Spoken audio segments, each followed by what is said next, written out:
Madame, Monsieur, bonsoir et bienvenue. Voici les titres à la une. Ce soir, la foudre a tué. Samedi, une femme est grièvement blessée 3 membres de sa famille sur une plage de l'état de Sao Paulo, aujourd'hui dans le sud-est du Brésil, frappé par de fortes pluies, annoncé par les autorités. La foudre a frappé entre l'eau et le sable sur la plage de La Careca à Praia Grande, faisant 4 victimes, toutes de la même famille. Victime de chants racistes en plein match de foot, le gardien français Mike Maignan quitte la pelouse en Italie. Le portier international de l'AC Milan a quitté la pelouse au bout de 33 minutes ce samedi face à l'Udinese. Des milliers d'Israéliens manifestaient samedi dans le centre de Tel Aviv pour exiger le retour des otages détenus dans la bande de Gaza ainsi que des élections anticipées pour évincer le Premier ministre Benjamin Netanyahou. Mystérieux meurtre d'une joggeuse dans le Loiret. Un homme de 34 ans écroué pour 15 ans après les faits. Le corps de Caroline Marcel avait été retrouvé dans une rivière en 2008, il y a plus de 15 ans. Le suspect, un homme sans emploi, était âgé de 18 ans au moment des faits. En Corse, 2 jeunes hommes ont été écroués pour destruction criminelle. L'information judiciaire ouverte porte sur une vingtaine de faits de dégradation et de destruction par incendie commis en 2022 et 2023 selon une source policière. Nous ferons point dans ce journal. Des agriculteurs à bout continuent de bloquer l'A64. Depuis 3 jours, les paysans manifestent leur colère près de Toulouse. Ils dénoncent la détérioration de leur situation et réclament l'aide de l'état d'urgence. Et puis à la fin de ce journal, au Morbihan, un curé disparaît mystérieusement. Une enquête vient d'être ouverte aujourd'hui. Le père Christophe Guégan s'est volatilisé le 18 janvier avant une messe qu'il devait célébrer à l'abbaye de Berne. Sa voiture a été retrouvée abandonnée sur des sentiers escapés. Voilà pour les grandes lignes pour nous ce soir. Et tout de suite donc, la foudre s'abat donc sur une famille sur une plage du Brésil. 4 autres personnes ont été touchées par la foudre sans gravité selon les autorités locales. Dans l'état de Sao Paulo, 3 personnes sont mortes ces dernières 24 heures en raison de fortes pluies et de vents violents qui ont provoqué des glissements de terrain et des inondations extrêmes dans au moins 6 municipalités, a rapporté l'agence de presse officielle Agência Brasil. Un homme a été tué aujourd'hui quand le véhicule dans lequel il se trouvait a été emporté par les eaux dans la ville de Sorocaba à Limeira. 2 femmes, quant à elles, ont été secourues après avoir été bloquées dans leur voiture mais n'ont pas survécu. Dans l'état de Rio Grande do Sul, dans le sud, une tempête a fait 2 morts mardi, a déclaré samedi le gouvernement. Sur X, anciennement Twitter, actualisant ainsi le bilan des victimes. La semaine dernière, des pluies intenses et des vents violents ont fait 2 morts dans la ville et privé d'électricité durant au moins 3 jours des milliers d'habitants. Le sud du Brésil a été donc confronté à des phénomènes météorologiques extrêmes ces derniers mois, notamment des pluies torrentielles et un cyclone dévastateur qui a fait plus de 50 morts en septembre. Selon les experts, ces phénomènes dus au changement climatique ont tendance à se répéter. Le gardien de l'AC Milan et de l'équipe de France, Mike Maignan, a quitté donc le terrain après avoir été cible d'injures racistes ce samedi lors d'un match de son équipe dans le stade de l'Udinese. Alors qu'il devait jouer au renvoi de 6 mètres, Maignan, visiblement sous le choc et en colère, s'est dirigé vers le banc et de touche à la 34e minute du jeu et a ensuite été suivi par ses coéquipiers de l'AC Milan pendant que Maignan, 28 ans, lui a expliqué que les supporters de l'Udinese installés dans les tribunes derrière son but lui adressaient des cris de singe. Les joueurs du Milan sont restés au bord du terrain pendant plusieurs minutes. Benjamin Netanyahou fait face à une immense pression pour obtenir le retour des otages enlevés le 7 octobre lors d'une attaque sans précédent au Hamas sur le sol israélien, puis amené pour la bande de Gaza où Israël devra livrer une guerre contre ce gouvernement terroriste. Sur les quelques 250 personnes enlevées, une centaine ont été libérées à la faveur d'une trêve fin novembre et 132 sont encore à Gaza. Parmi eux, 27 sont morts sans que le corps n'ait été restitué selon un bilan établi à l'AFP sur la base de données israéliennes. Au train où vont les choses, tous les otages vont mourir, il n'est pas trop tard pour les libérer, a donc plaidé samedi Avi Lulu Shamzir, le père de l'un des otages tués à Gaza. L'attaque du 7 octobre dernier a entraîné plusieurs morts, dont la mort d'environ 1140 personnes en Israël tout de même, pour la plupart des civils, selon un décompte de l'AFP basé sur des chiffres officiels israéliens. Je vous rappelle qu'à Gaza, c'est près de 25 000 personnes, en grande majorité des femmes, enfants et ados, ont été tuées par les bombardements et les opérations militaires selon le ministère de la Santé du Hamas.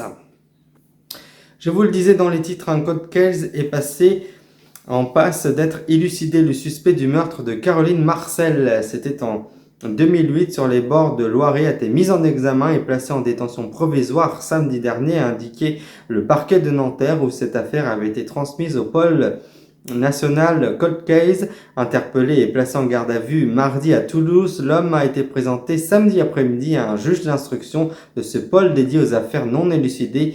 Il garde toujours, à l'heure où on se parle, le silence pendant son interrogatoire de première comparution immédiate, a précisé le parquet dans un communiqué. Il avait 38 ans au moment des faits.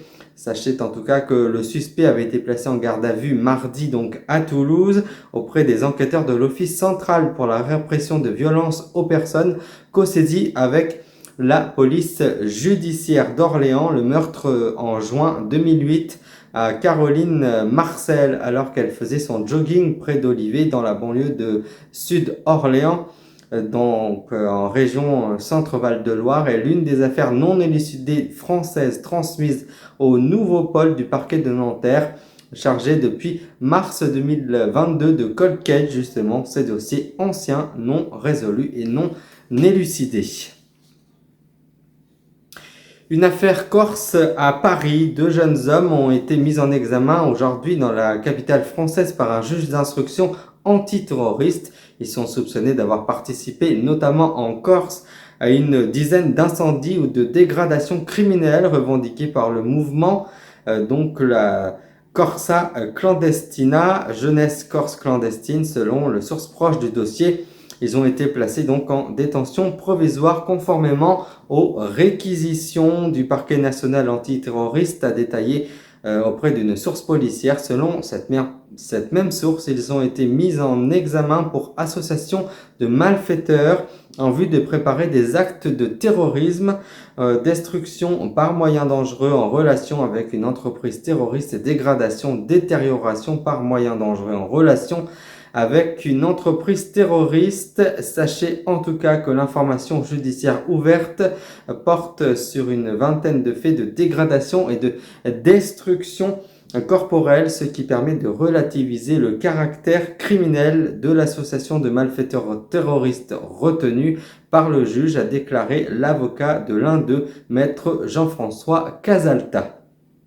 La coupe est pleine sous le soleil hivernal. Des agriculteurs en colère ont installé un campement de fortune à l'A64 à Carbone, près de Toulouse, en se réchauffant autour des brasors.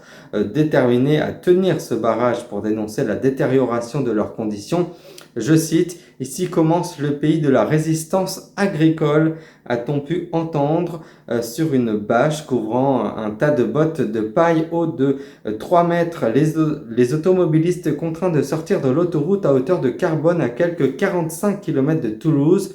Le ton est évidemment donné, tout est politique. Voilà 3 jours que l'A64 est coupé. Même s'il regrette les désagréments causés, Nicolas Suspène ne s'excuse pas. Ça ne nous fait pas plaisir d'embêter les gens, mais comment se faire entendre autrement? C'est en tout cas ce qu'a déclaré cet agriculteur âgé de 44 ans. Il est notamment maire du village de Saint-Élix-Seguelin, près de Carbone, venu prêter main forte à ce point névralgique de la mobilisation agricole en Occitanie, qui vise à obtenir une massive et immédiate de l'État, un secteur en crise. Benoît Laroche, céréalier âgé, lui, de 36 ans, pense quant à lui que ça va bouger. On en parlait tout à l'heure lors des titres. Comme chaque semaine, le curé de la paroisse de Ploërmel dans le Morbihan était attendu jeudi matin à l'abbaye de Berne dans l'arrière-pays de Lorient pour célébrer une messe. Mais voilà, après être arrivé sur les lieux la veille au soir en voiture, comme à son habitude, le père Christophe Guégan s'est volatilisé tout d'un coup.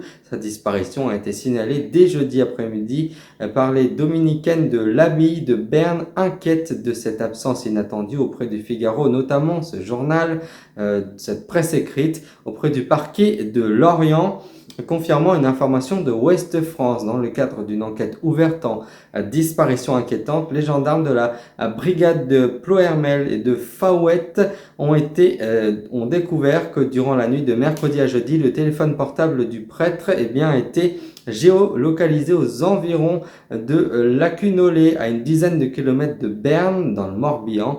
En ratissant un large périmètre dans cette région, les enquêteurs ont retrouvé la voiture du prêtre.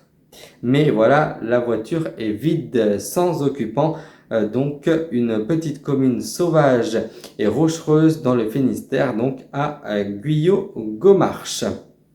Et puis une toute dernière information, le chef de la police de Séoul a été inculpé de négligence professionnelle pour la bousculade mortelle le jour d'Halloween qui a fait près de 160 morts dans le centre de la ville le 29 octobre dernier, annoncé le parquet de la capitale sud-coréenne ce vendredi. Hier, Kim Kyung-ho, le chef de l'agence de police métropolitaine de Séoul, a donc été inculpé de négligence professionnelle ayant entraîné des blessures ou de mort. Et avant de refermer ce journal, je vous en rappelle la principale information. Mystérieux meurtre d'une joggeuse dans le Loiret. Un homme de 34 ans écroué après plus de 15 ans des faits.